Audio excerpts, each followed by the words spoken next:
এবার থেকে বাড়িতে পাকা পটল নিয়ে এলে তাহলে কিন্তু আর ফেলে দেওয়া যাবে না। আজকের এই রেসিপিটা দেখার পর কেন বলছি এই কথাটা সেটা তোমরা ঠিক বুঝে যাবে। তো দেখো, ফার্স্টে পটলগুলোকে তোমাদেরকে ধুয়ে দু চাকা করে কেটে নিতে হবে একদম, কারণ যেভাবেই কাটো তোমাদেরকে এইভাবে পটলের ভেতরের বীজগুলো ফেলে দিয়ে শুধুমাত্র পাল্পগুলোকে নিতে হবে। তো এই প্রসেসটা করতে তোমাদের খুব বেশি সময় লাগবে না। তো সকালে চটজলদি ব্রেকফাস্টেও কিন্তু তোমরা এটাকে বানিয়ে নিতে পারো। যে কোনো আইটেমের গরম ভাতের সাথে খেলে সবথেকে বেটার হয়। এছাড়া খাওয়াটা সবসময় যে খাচ্ছে তার উপর ডিপেন্ড করে। তো চলো, আমরা তো গরম ভাতের সাথে এটাকে বেশি প্রেফার করি। তো এই রেসিপিটা বানাতে তোমাদেরকে লাগবে ফার্স্টে পটলের পাল্প তো লাগছেই, তার সঙ্গে লাগছে। তো এই পটলগুলো কিন্তু আমি জাস্ট তোমাদেরকে দেখানোর জন্য রেখে দিয়েছি। পটলের দানাগুলো কোনোভাবেই এই রেসিপিতে যাবে না, শুধুমাত্র পাল্পগুলোই যাবে। তো এছাড়া ডিম লাগছে, আর লাগবে এখানে কিছু মশলা, শুকনো লঙ্কা, হলুদ, গোলমরিচ গুঁড়ো আর ধনের গুঁড়ো। এছাড়া লাগছে সর্ষের তেল। তো তেলটা কিন্তু তোমরা কে কতটা খাও সেটার উপরে ডিপেন্ড করছে। আর লবণ তো বেসিক জিনিস, এইগুলো তোমাদের লাগবেই। তো গোলমরিচ গুঁড়ো আর ধনের গুঁড়োই এখানে ইউজ করা হয়েছে। মশলাপাতিও তোমাদের অপশনাল, তোমরা যে যেমন খাও সেই অনুযায়ী নেবে। তো এখানে দেখতে পাচ্ছ পেঁয়াজ আছে, টমেটো আছে, ধনেপাতা আছে। এগুলো কতটা পাল্প নিচ্ছ সেইটার উপরে ডিপেন্ড করছে, মানে পটলের পরিমাণের উপর ডিপেন্ড করছে। তো ফার্স্টে শুকনো কড়াই একদমই আগে দিয়ে দেবে হচ্ছে শুকনো লঙ্কাগুলো, তারপরে তোমরা দিয়ে দিচ্ছ তেল। তো যেটা বললাম, তেল সবসময় তোমাদের নিজেদের মানে যে যতটা তেল খাও সেই অনুযায়ী তোমরা এই তেলগুলোকে ইউজ করতে পারো, কারণ তেল একদমই অপশনাল। তো আমরা একটু মানে এই রেসিপিটাতে একটু বেশি তেল দেওয়া হয়েছে। তবে যাই হোক, তোমরা কিছু কিছু রেসিপিতে একটু বেশি তেল খেয়ে নিতেই পারো, কোনো সমস্যা নেই। তো ফার্স্টে লঙ্কাগুলোকে হালকা একটু ভেজে নেওয়ার পর তার মধ্যে কিন্তু তোমাদেরকে অ্যাড করতে হবে বাকি মশলাগুলো। তো ফার্স্টে দিচ্ছি একটা পেঁয়াজ। তো দুটো পেঁয়াজ তোমরা এখানে মিডিয়াম সাইজের ইউজ করবে। তো ফার্স্টে ইউজ করছি একটা পেঁয়াজ। তো এই পেঁয়াজটা যখন একটু লাল লাল করে ভাজা হয়ে যাবে তখন কিন্তু তোমাদেরকে অ্যাড করতে হবে বাকি জিনিসগুলো।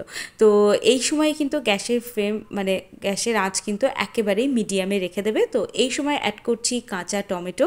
তো এখানে একটা টমেটোই ব্যবহার করা হয়েছে, একদমই মিডিয়াম সাইজের টমেটো। তোমরা টমেটোটা ইউজ করতে পারো, কারণ পটলের এই যে রেসিপিটা আসছে এটাতে কিন্তু একটু গন্ধটা বেরোয়, মানে পটলের যে একটা গন্ধ আছে সেই গন্ধটা বেরোয়। তো সেই জন্য টমেটো ইউজ করাটা কিন্তু খুবই জরুরি। তো এই মুহূর্তে আমরা নুনটা দিয়ে দেবো এই এই পজিশনে এসে। তো কারণ হচ্ছে আর তরকারিটা যতটা তুমি লবণ দিতে চাও সেই লবণটা কিন্তু একবারে দিয়ে দিলেই বেটার হয়ে যায়।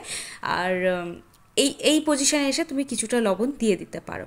তো এখানে এরপর আমরা অ্যাড করব হচ্ছে পটলের সেই পাল্পগুলো অ্যাড করব, করে কিন্তু আমাদেরকে কিছু সময় এটাকে একটু নাড়াচাড়া করতে হবে, তাহলে আমরা এটার রেসিপিটা তৈরি করে ফেলতে পারবো।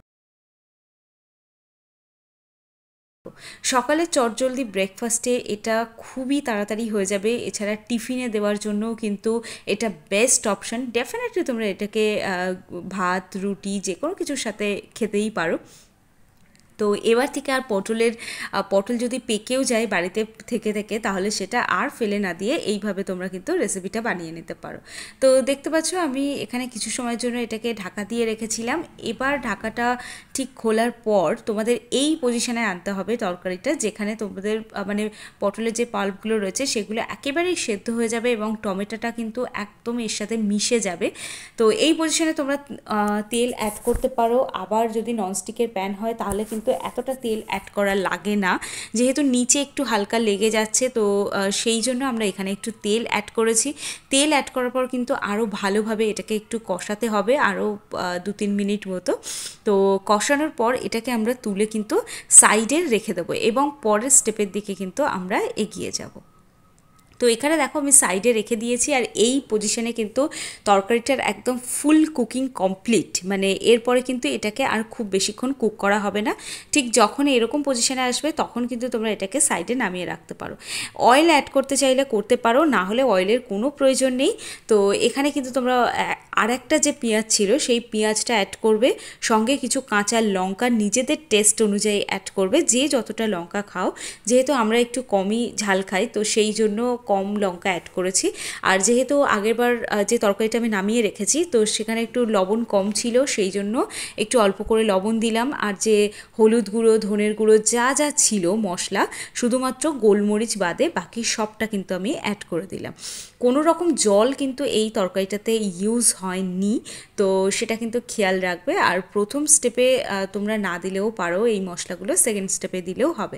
তো এখানে যে ডিমের যে ভুজিয়া টাইপের একটা বানানো হচ্ছে, এখানে আমি 2টো ডিম ব্যবহার করেছি। সচরাচর ডিমের কুসুম আমরা ব্যবহার করি না, তো এখানে আমরা শুধুমাত্র ডিমের সাদা অংশটাই ব্যবহার করি। তো এটা সবার অপশন, যেহেতু আমাদের বাড়িতে কেউ কুসুম খায় না সেই জন্য আমরা অ্যাড করি না, বাট তোমরা দুটোকেই অ্যাড করতে পারো।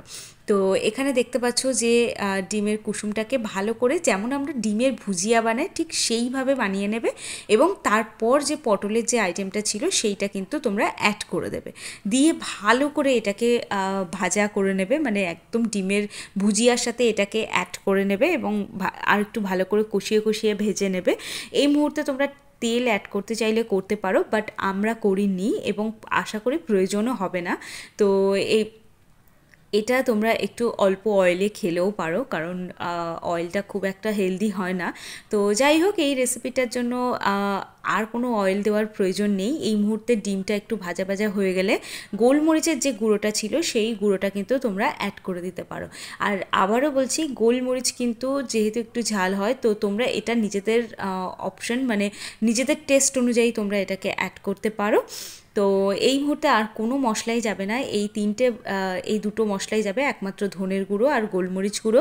আর গোলমরিচ গুঁড়ো কিন্তু আমি প্যাকেটের ব্যবহার করিনি, এটা কিন্তু একদম আমাদের গোটা গোলমরিচ কিনে নিয়ে এসে এটাকে পেস্ট করা হয়, তারপর এটাকে ইউজ করা হয়। তো হয়ে গেছে আমার রান্না। এবার জাস্ট ধনেপাতাটা ওপর থেকে গার্নিশ করে তোমরা দিয়ে দিলেই হয়ে গেল, জাস্ট সাজানোর জন্য অপশন। এছাড়া তুমি কড়াই থাকাকালীন একদম আঁচ বন্ধ করে দেওয়ার পরেও ধনেপাতাটা অ্যাড করে দিতে পারো, তাতে আর কিছুই না, গন্ধটা একটু ভালো হবে। তো কেমন লাগলো জানিও।